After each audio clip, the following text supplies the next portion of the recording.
Let's make biryani with some simple tips. Biryani ఎలా చేయాలో చూపిస్తాను రండి.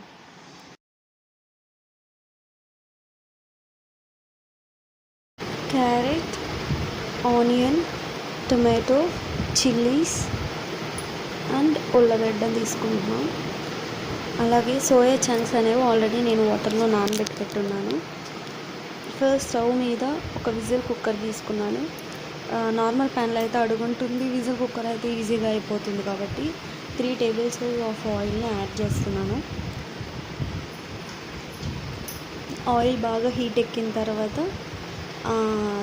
మసాలా అవన్నీ వేసుకుందాం. ఎక్స్ట్రా ఆయిల్ బదులు ఆయిల్ ఎక్కువ వేయడం కన్నా నెయ్యి వేసుకుంటే బాగుంటుంది. సో ఆయిల్ వేసాను, కొంచెంసేపు హీట్ అయిన లో ఫ్లేమ్లో పెట్టాను. నా మెహందీ ఎలా ఉందో కమెంట్ చేయండి. ఇది కూడా చూడండి, ఏ హ్యాండీ నచ్చిందో చెప్పండి. పట్ట, బిర్యానీ ఆకు, పువ్వు, యాలక్కాయలు, నెక్స్ట్ జీలకర్ర, సోంపు, పువ్వు తీసుకున్నాను, లవంగాలు, ఇవన్నీ కలిపి హీట్ అయిపోయింది కాబట్టి ఆయిల్లో యాడ్ చేస్తున్నాను. ఇది కొంచెం అంటే ఒక అరోమా వస్తుంది అనమాట. లైట్గా రోస్ట్ అయిన తర్వాత చిల్లీస్ యాడ్ చేసుకోవచ్చు.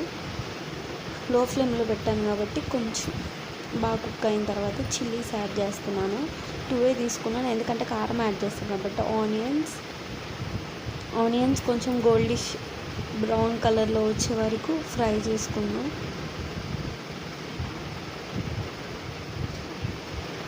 ఆనియన్స్ హీట్ అయిపోయిన తర్వాత అల్లం పేస్ట్ వేస్తున్నాను. ఎక్కువ అల్లం పేస్ట్ చేయడం వల్ల కొంచెం మసాలా ఎక్కువ అవుతుంది కాబట్టి లైట్గా 1 స్పూన్ వేస్తున్నాను. నేను ఇక్కడ ఇద్దరికి చేస్తున్నాను కాబట్టి తక్కువ వేస్తున్నాను. మనం అంటే మెంబర్స్ పెరిగే కొద్దీ కొంచెం క్వాంటిటీ అనేది ఎక్కువ పెరుగుతుంది. టమాటోస్ కూడా ఒక 2 టమాటోస్ కట్ చేసి పెట్టుకున్నాను కదా, అది ఇందులో యాడ్ చేస్తున్నాను. రెడ్ కలర్ టమాటోస్ అంటే బాగా పండినట్టు తీసుకుంటే ఇప్పుడు ఫ్రై చేసేటప్పుడు బిర్యానీకి ఎలా ఉండాలంటే బాగా మెత్తగా పేస్ట్ అయిపోయి ఉంటే టేస్ట్ బాగుంటుంది అన్నమాట. నెక్స్ట్ స్లైసెస్గా కట్ చేసి పెట్టుకున్న క్యారెట్ని యాడ్ చేస్తున్నాను. క్యారెట్ బాయిల్ అవ్వడానికి కొంచెం టైం పట్టుద్ది కాబట్టి పొటాటోని కూడా కలిపి ఇందులోనే వేస్తున్నాను. నెక్స్ట్ సోయా చంక్స్ పెట్టున్నాను కదా, అవి బాగా పిండి వాటర్ పోయిన తర్వాత ఇందులో యాడ్ చేస్తున్నాం. సోయా చంక్స్ అనేది నానబెట్టాను కాబట్టి ఎక్కువసేపు ఉడకబడలేదు. ఒక రైస్ కుక్కేటప్పుడే బాయిల్ అయిపోతాయి. నెక్స్ట్ ఇందులో మసాలా యాడ్ చేద్దాం. ఫస్ట్ గరం మసాలా యాడ్ చేస్తున్నాను. Next chicken masala and next ధనియాల పొడి వేస్తున్నాను. ఎంత కావాలంటే అంత మన ఇష్టం వేసుకునే, మన మెజర్మెంట్స్ని బట్టి. పసుపు కొంచెం, కారం 1 స్పూన్ యాడ్ చేసి సాల్ట్ 1/2 స్పూన్ యాడ్ చేశాను. బాగా మిక్స్ చేసుకుంటున్నాను. ఇది క్యారెట్, ఉల్లగడ్డ బాగా కుక్ అవ్వాలి కాబట్టి కొంచెంసేపు అలానే ఉంచాను. పెరుగుంటే పెరుగు వేయచ్చు. యాక్చువల్గా పెరుగు లేదు కాబట్టి పాలు కొంచెం పోస్తున్నా. పాలు పోసినా చాలా టేస్ట్గా ఉంటుంది అన్నమాట. లేదు ఇలా పాలు కాకపోయినా కోకోనట్ మిల్క్ ఉంటుంది కదా, దాన్ని కూడా యూస్ చేయొచ్చు. లో ఫ్లేమ్లో పెట్టి కొంచెంసేపు బాయిల్ చేసుకుంటున్నాను.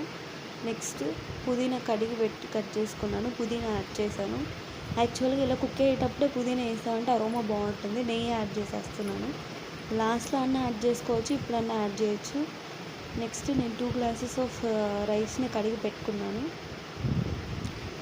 కాబట్టి 4 గ్లాసెస్ ఆఫ్ వాటర్ అనేవి యాడ్ చేయాలన్నమాట. ఆ కప్తో 4 గ్లాసెస్ని యాడ్ చేస్తున్నాను వాటరు. ఇప్పుడు కుక్ అయిపోయింది, బాగా మెత్తగా అయిపోయింది. నెక్స్ట్ రైస్ యాడ్ చేద్దాం. అంటే పచ్చివి యాడ్ చేసుకొని దాంట్లో 4 గ్లాసెస్ ఆఫ్ వాటర్ అనేది యాడ్ చేస్తున్నాను. యాడ్ చేసిన తర్వాత సాల్ట్ చూసుకోండి. సాల్ట్ సరిపోయింది అనుకుంటే కొరియాండర్ వేసి విజిల్ కుక్కర్ మూత పెట్టేస్తున్నాను. 2 విజిల్స్ వచ్చే వరకు చూసుకోండి మ్యాక్సిమం, లేదంటే 3 విజిల్స్. 2 విజిల్స్కి కుక్ అయిపోతుంది, 3 విజిల్స్కి. ఇదంతా మా కిచెన్ ఎలా ఉందో కమెంట్స్లో కమెంట్ చేయండి. నీట్గా ఉందా లేదా అనేది కమెంట్ చేయండి. And next the biryani is ready after 2 whistles.